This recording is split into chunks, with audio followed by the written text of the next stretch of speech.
friends, my viewers at home and nearby country.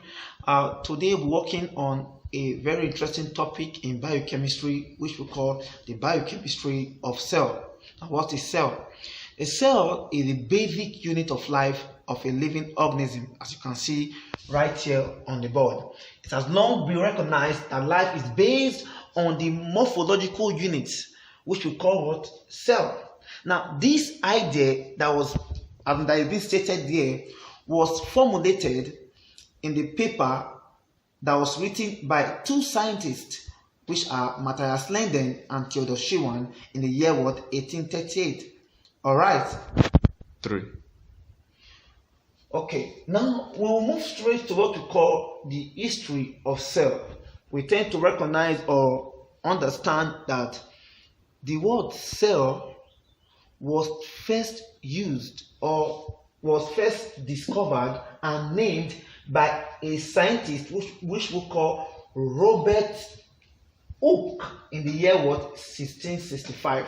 And what was its discovery like? He remarked that it looked strangely similar to cellular or small room which monk inhabited, thus deriving the name. Now, of course, we knew that according to the discovering of cell by Robert Hooke, he took a thin slice of a cork plant and it was examined.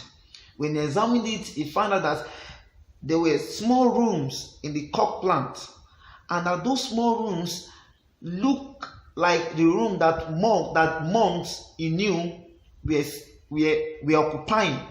Now, because of his knowledge about that, he then named that the thing he saw in the cork plant, he named it a cell, which we still use up to date. Now, however, as you can see right here on the board, however, it appeared that what really Hooke saw was a description of the plant cell as it appeared under the microscope, which I have told you earlier.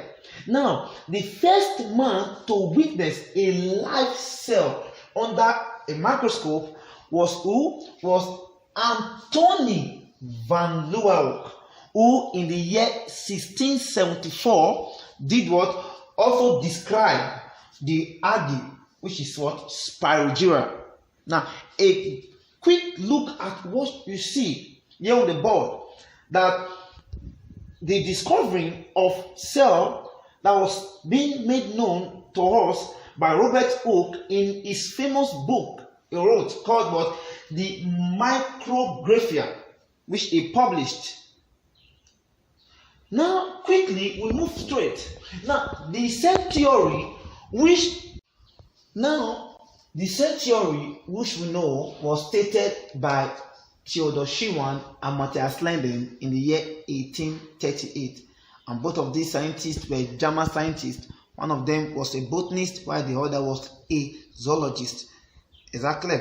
Now, the cell theory originally were a theory that these two German scientists propounded, but there was a problem. Out of the three theories they propounded, only two were considered correct. The last one was not correct. So there was no need for us to go into more detail.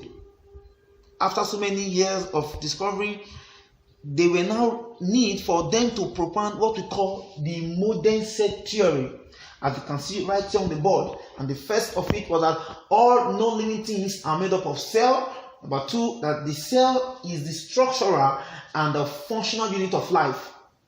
Number three, all cells come from pre-existing cell by division. Later, you will soon realize that this number three of the theory, that these two that came into the cell theory, was propounded or was stated by a scientist, was a pathologist, and also he was a pathologist, and he named it. He gave it a name which we call omnis cellula, which is in the Latin means that cells come from pre-existing ones. Number 4, a cell contains hereditary information which is passed from cell to cell during what? Cell division. Number 5, all cells are basically the same in chemical what? Composition. Number 6, all energy flows of life occurs within the cell. Now, a quick run through of this theory that you can see here on the board, as I've told you that they were originally stated by who? By Matthias Lenden and Theodor Schwann. Is that clear? Now, and these are the modern cell theory that we currently have in the theory of a cell. Now, quickly, we run through a timeline, some timeline of the discovering of the history of cell. Now, the first, as you can see right here on the board, is in the year 1595, Johnson credited with first compact microscope. And of course, you are aware that Robert Hooke discovered cell from a cork plant in the year 1665. And in the year 1674, Leeuwenhoek discovered protozoan. As you can know, knowledge would have it that that Anthony von Leeuwenhoek is regarded as the father of microscopy because of his many work in the field of microscopy. Now, in the year 1833, Brown described the cell nucleus in the cell of an archive. In the year 1838, of course, you are aware that the cell theory was propounded by Slenden and Schwann. And in the year 1840, Albert van Rollicke realized that sperm cell and egg cell are also cell. In the year 1856, Aaron Prinsham observed how a sperm cell penetrated an egg cell. And in the year 1858, which I told you earlier, that Rudolf Virchow expounded his famous conclusion, which we call the omnis cellular acellular, that is, cell developed only from pre-existing cells. That is, cells come from pre-existing ones. And the year 1857, Kolliker described mitochondria. The year 1879, Fleming described chromosome behavior during what? During mitosis. All right.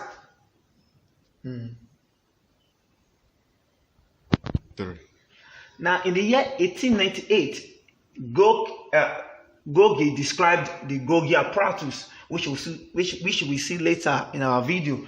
Now, 1939, Siemens produced the first commercial transmission electron microscope. Now, these are part of the timeline of the history of cell.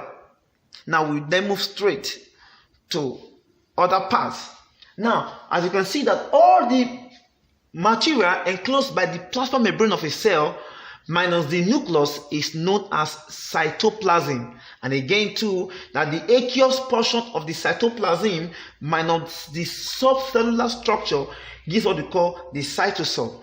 And then we move ahead straight that indeed living organisms can be classified into two, which are the prokaryotes and the eukaryotes.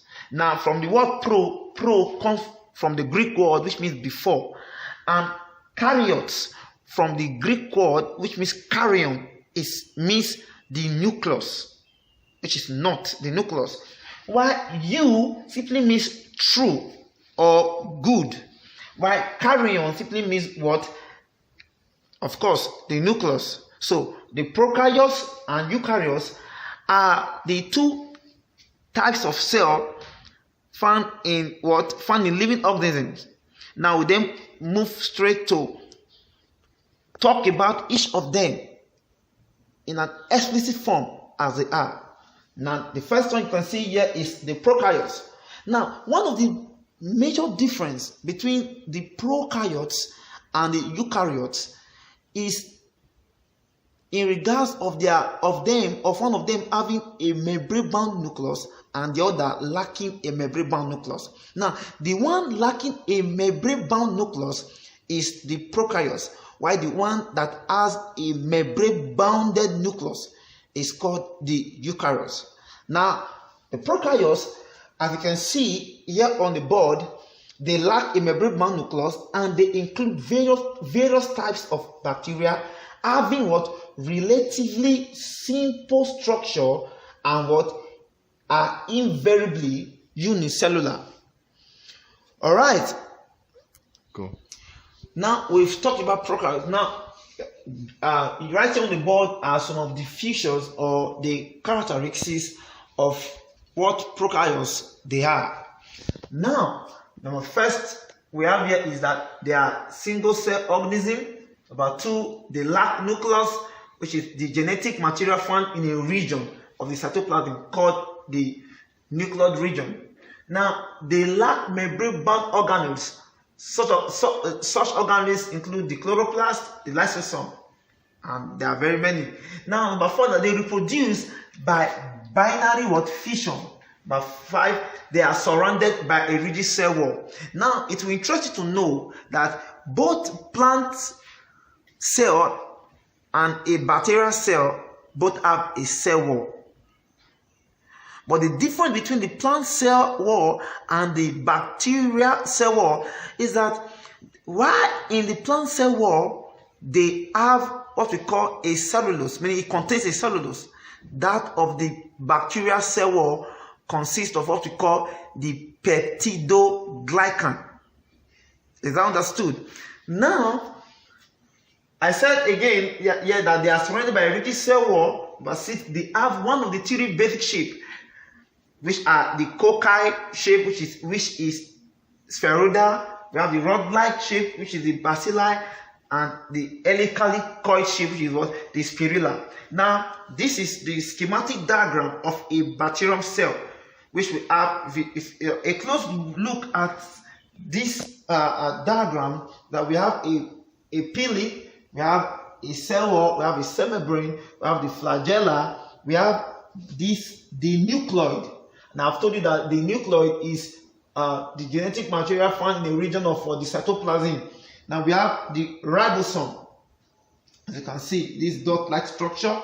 Now, we have as you can see. Now, of course, you're aware that the flagella is present not in all the species of bacteria, but some. Whereby the flagella is used to propound movement. It's used to propound what movement. It's used to propound what movement.